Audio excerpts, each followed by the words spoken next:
नमस्कार दोस्तों, स्वागत है आप सभी का Patanjali classes Rajasthan YouTube channel में। आज हम पढ़ेंगे पॉलिटी का एक टॉपिक राष्ट्रपति, और राष्ट्रपति के बारे में जितनी भी बातें हैं कि वो किस तरह से निर्वाचित होते हैं इस पद पर, ठीक है, किस तरह से उनको निष्कासित किया जाता है, या फिर हम बोले कि महाभियोग की प्रक्रिया किस तरह से लाई जाती है, कितने वर्ष का कार्यकाल होता है, कितना वेतन होता है, क्या क्या सुविधाएं मिलती हैं, ठीक है। और इसके अलावा वो किन किन की नियुक्ति करते हैं और उनकी पावर कौन कौन सी होती है, उनकी विधायी पावर है, कार्यकारी पावर है, वित्तीय पावर है, ठीक है, सैन्य पावर है। जितनी भी हम पावर की बात करेंगे उनकी भी हम साथ के साथ में बात कर लेंगे, ठीक है। तो सबसे पहले तो हमें एक बात हमें याद रखनी है कि राष्ट्रपति जो होता है वो राष्ट्रपति संघ की कार्यपालिका में शामिल होता है। संघ की किस में होता है? कार्यपालिका में शामिल होता है। अब संघ की कार्यपालिका कौन से आर्टिकल से लेकर कहां तक है? तो आर्टिकल नंबर 52 से लेकर 78 तक कार्यपालिका का वर्णन है, ठीक है ना। अगर हम अनुच्छेद 52 से लेकर 78 तक बात करें तो संघ की कार्यपालिका का वर्णन किया गया है, ठीक है। यहां तक बात समझ में आ गई।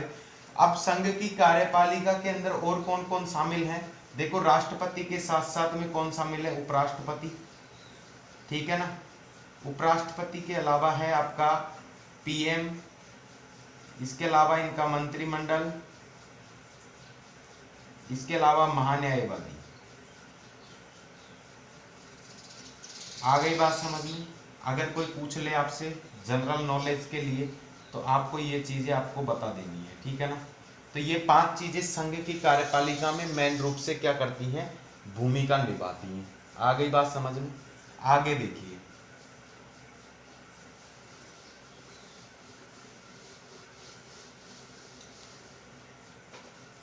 राष्ट्रपति क्या होता है? भारत का प्रथम नागरिक होता है। क्या होता है? भारत का प्रथम नागरिक होता है। प्रथम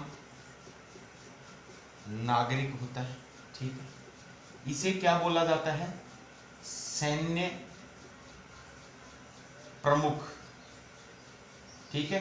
कमांडर इन चीफ भी बोला जाता है भारत के राष्ट्रपति को। भारत का राष्ट्रपति हमारी तीनों सेनाएं, जल, थल और वायु सेना, तीनों के ऊपर क्या होता है? कमांडर होता है। आगे बात समझ में? इतना सा हमें याद रखना है। इसके अलावा इनका जो चुनाव प्रक्रिया की बात कर लेते हैं तो इनका चुनाव है ना, वो जनता नहीं करती। जनता इनके चुनाव नहीं करती। इनका चुनाव कौन करते हैं वो मैं बात बता देता हूं तुमको। पहली बात तो हमें एलएस एंड आरएस, इन दो शब्दों से मैं सीधे से बता देता हूं। एलएस से मतलब समझ जाना लोकसभा, और आरएस से समझ जाना राज्यसभा। लोकसभा राज्यसभा के क्या होते हैं? निर्वाचित सदस्य। साथ में और कौन होते हैं? साथ में होते हैं राज्य विधानसभाओं के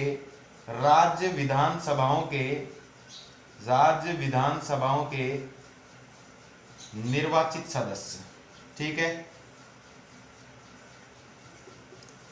ये भाग लेते हैं। इनके साथ साथ में 2 केंद्र शासित या फिर विधानसभा वाले एरिया हैं जो कि दिल्ली है।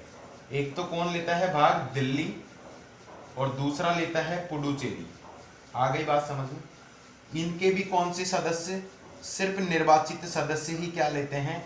इसके चुनाव में, राष्ट्रपति के चुनाव में क्या करते हैं? पार्टिसिपेट करते हैं। आगे बात समझ में इतनी सी।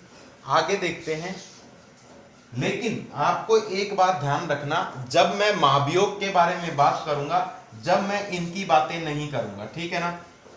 वो क्यों नहीं करूंगा वो मैं आगे आपको बताऊंगा, ठीक है। तो लोकसभा और राज्यसभा के निर्वाचित सदस्य प्लस राज्य विधानसभा के निर्वाचित सदस्य, दिल्ली और पुडुचेरी के निर्वाचित सदस्य इनके चुनाव में भाग लेते हैं। इनके अलावा जो प्रणाली अपनाई गई है वो कौन सी है? एकल संक्रमणीय मत प्रणाली के जरिए इनका चुनाव क्या करवाया जाता है? संपन्न करवाया जाता है, ठीक है। राष्ट्रपति के चुनाव के अंदर जो जमानत राशि होती है वो होती है 15,000 रुपए, ठीक है। इसके अलावा अनुमोदक और प्रस्तावक कितने चाहिए? प्रस्तावक भी कितने चाहिए? प्रस्तावक चाहिए हमें 50, और अनुमोदक भी कितने चाहिए? अनुमोदक भी कितने चाहिए, हमें 50 ही चाहिए। 1997 से पहले कितने प्रस्तावक और कितने अनुमोदकों की जरूरत पड़ती थी? पहले करते थे अनुमोदक 1997 के अंदर पढ़ते थे हमें 10 और 10 अनुमोदकों, 10 अनुमोदक चाहिए थे हमें। साथ ही के साथ में जो जमानत राशि थी वो 2500 रुपए थी। लेकिन 1997 के बाद में ऐसा प्रारूप चेंज कर दिया गया जिसके अंदर ऐसा बोला गया कि अनुमोदक और प्रस्तावक कितने होंगे, 50-50 होंगे। साथ ही के साथ जमानत की राशि कितनी होगी, वो होगी आपकी 15,000। ठीक है, 1997 में कितनी थी, 2500 थी। ये बात समझ में आ गई। चलो, अगर मान लो राष्ट्रपति के चुनाव के अंदर, राष्ट्रपति के चुनाव में अगर कोई गड़बड़ हो जाती है, ठीक है, या फिर नीति संगत राष्ट्रपति नहीं चुना जाता, तो इसकी जांच कौन करेगा? इनकी जांच करेगा हमारा माननीय सुप्रीम कोर्ट। ठीक है ना, तो सुप्रीम कोर्ट का फैसला ही क्या होता है, इसके अंदर फाइनल होता है। आ गई मेरी बात समझ में? अगर राष्ट्रपति चुनाव के अंदर कोई गड़बड़ होती है तो उसकी जांच की जाती है किसके द्वारा? सुप्रीम कोर्ट के द्वारा। इतनी बात आपको समझ में आ गई। ठीक है, आगे देखो,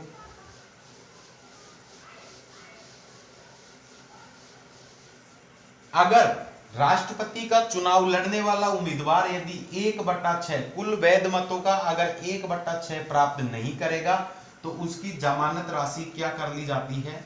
जब्त कर ली जाती है। आ गई बात समझ में? ठीक है, तो ये आपको याद रखनी। वर्तमान के बारे में भी मैं लेकर चलता हूं। वर्तमान में कौन है हमारे राष्ट्रपति? तो वो है श्री रामनाथ कोविंद। श्री रामनाथ कोविंद हमारे क्या हैं?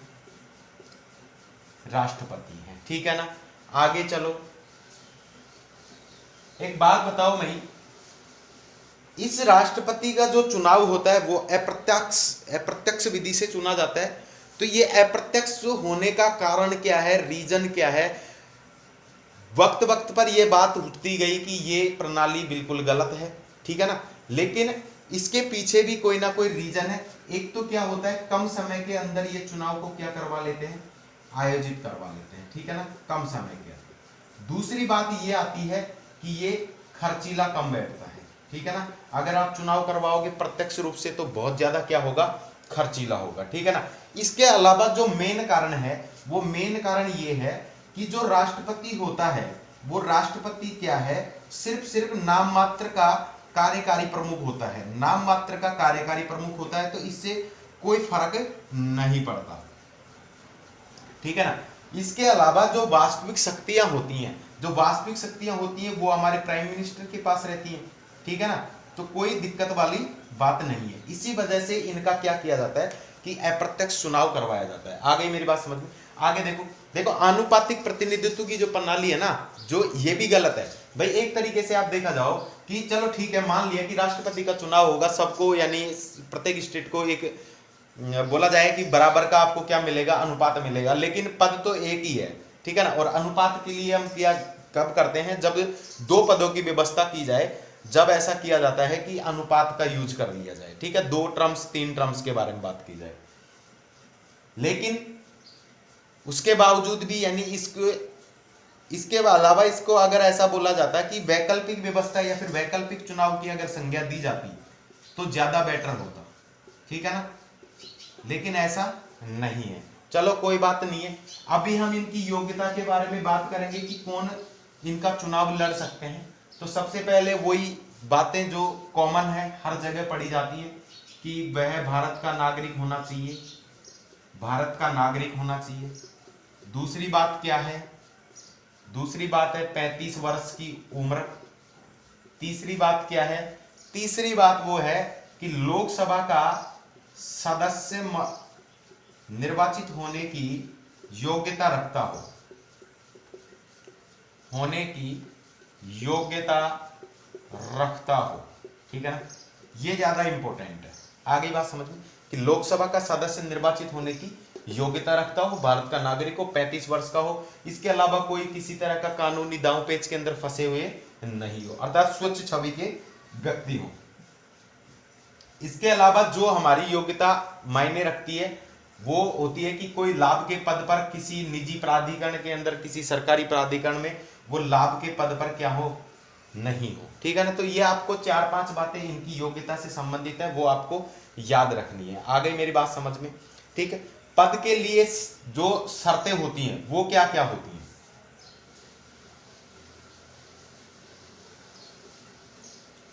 पद के लिए भी शर्त यही होती है कि वो किसी भी लाभ का पद क्या करेगा, धारण नहीं करेगा। ठीक है ना। इसके अलावा हम वेतन की बात कर लेते हैं। तो वेतन कितना मिलता है राष्ट्रपति को? 5 लाख रुपए मिलता है। ठीक है ना। इसके अलावा जितनी भी सुविधाएं हैं, कार हो गया, टेलीफोन खर्चा हो गया, आवागमन वाहन वगैरह सब कुछ उसके लिए क्या रहते हैं, उनके लिए फ्री रहते हैं। ये उनकी क्या है, फैसिलिटीज होती है। आगे बात समझ में? आगे देखो, हम बात करेंगे राष्ट्रपति के महाभियोग से संबंधित। देखो महाभियोग है वो आर्टिकल नंबर 61 से संबंधित है। आर्टिकल नंबर 61 से संबंधित है। 61 के अंदर, आर्टिकल 61 के अंदर महाभियोग को समझा गया है। देखो महाभियोग को मैं सबसे पहले मैं आपको नॉर्मल भाषा में समझा देता हूं। महाभियोग एक क्या है, संसद की अर्ध न्यायिक प्रक्रिया है। अर्ध न्यायिक प्रक्रिया है और इसके अंदर जो भाग लेता है, वो भाग लेने वाले सदस्य कौन कौन होते हैं? सिर्फ और सिर्फ दोनों सदनों के क्या होते हैं, सदस्य होते हैं। दोनों सदनों के सदस्य होते हैं। दोनों सदनों के सदस्य होंगे और दोनों सदनों के सदस्य मतलब कौन से, मनोनीत भी शामिल होंगे। ठीक है ना। देखो मैंने आपको जब चुनाव के अंदर भाग लेने की बात बताई थी, जब मैंने बोला था कि मैं 2 की बात नहीं करूंगा, कहने का मतलब ये हुआ कि राज्य की जितनी भी विधानसभाएं हैं ना, उन विधानसभाओं का कोई भी सदस्य भाग नहीं लेगा। इसके अलावा जितने भी हमारे केंद्र शासित प्रदेश हैं उनसे, या फिर बोले कि हम द्विसदनीय व्यवस्था जहां पर है, केंद्र शासित नहीं, द्विसदनीय व्यवस्था है। ठीक है। वहां पर उनकी विधान परिषद वाले सदस्य भी क्या करेंगे, भाग नहीं लेंगे। कहने का मतलब जहां पे चुनाव के अंदर दिल्ली और पुडुचेरी के सदस्य भाग ले रहे थे निर्वाचन में, वो अब यहां पे भाग नहीं लेंगे। सिर्फ और सिर्फ महाभियोग में भाग लेंगे दोनों सदनों के सदस्य, मनोनीत प्लस निर्वाचित दोनों ही भाग लेंगे। ठीक है ना। आगे बात समझ में इतनी सी? आगे देखो, और महाभियोग कब लाया जाता है? जब आप संविधान का उल्लंघन करोगे, जब आप संविधान के नियमों की पालना नहीं करोगे, उनको अनदेखा करेंगे। लेकिन संविधान का उल्लंघन, संविधान का उल्लंघन, इस शब्द का, इस जो ये वाक्य है ना, इस वाक्य का कहीं पर भी यानी हमारे संविधान के अंदर ये परिभाषित नहीं है। आ गई मेरी बात समझ में? लेकिन फिर भी इस प्रक्रिया को हम मायने रखते हैं और इन पर महाभियोग प्रक्रिया लगाते हैं। देखो महाभियोग प्रक्रिया कैसे लगेगी वो भी मैं आपको बता देता हूं कि महाभियोग के लिए कोई जरूरी नहीं कि आप लोकसभा के अंदर ही इसे लेकर आओ, आप राज्यसभा में भी इसे शुरुआत कर सकते हैं। सिर्फ और सिर्फ उस पर हस्ताक्षर कितने के होने चाहिए? 1/4 सदस्यों के क्या होने चाहिए? हस्ताक्षर होने चाहिए। ठीक है ना। सबसे पहली कंडीशन ये रहती है। दूसरी कंडीशन ये रहती है कि जिस भी सदन में आप इस अभियोग को लेकर आओगे, महाभियोग प्रक्रिया को, वो 2/3 मतों से क्या होनी चाहिए? पारित होनी चाहिए। ठीक है। उसके बाद में उपरांत दूसरे सदन में इसको भेजा जाता है और उस दूसरे सदन में भी 2/3 मतों से क्या होना चाहिए? ये पारित होना चाहिए। इन पारित होने के बाद में राष्ट्रपति को अपने पद से क्या करना पड़ता है? पद को छोड़ना पड़ता है। ठीक है ना। अभी तक भारत के लिए सबसे बड़ी गर्व की बात है कि महाभियोग प्रक्रिया किसी पर भी लागू नहीं हुई है। महाभियोग के जरिए किसी को भी पद नहीं छोड़ना पड़ा। ठीक है ना। आ गई बात समझ में? चलिए, तो ये हो गई हमारी महाभियोग संबंधी। तो महाभियोग से आप समझ गए कि महाभियोग के अंदर होता क्या है कि 1/4 सदस्यों के हस्ताक्षर होना जरूरी है। किसी भी सदन में इसको शुरुआत की जा सकती है। ठीक है ना। तो ये होगी। आगे हम बात करेंगे राष्ट्रपति की शक्तियों की। राष्ट्रपति की शक्तियों की, देखो शक्तियां सबसे ज्यादा इंपॉर्टेंट है और ये एग्जाम के अंदर पूछी जाती है। तो इनकी जो मेन शक्तियां हैं वो मैं आपको बता देता हूं। कार्यकारी शक्ति होती है, कार्यकारी शक्तियां, देखो कार्यकारी शक्ति हो गई, विधायी शक्ति हो गई, तीसरी हम बात करें सैन्य शक्ति हो गई,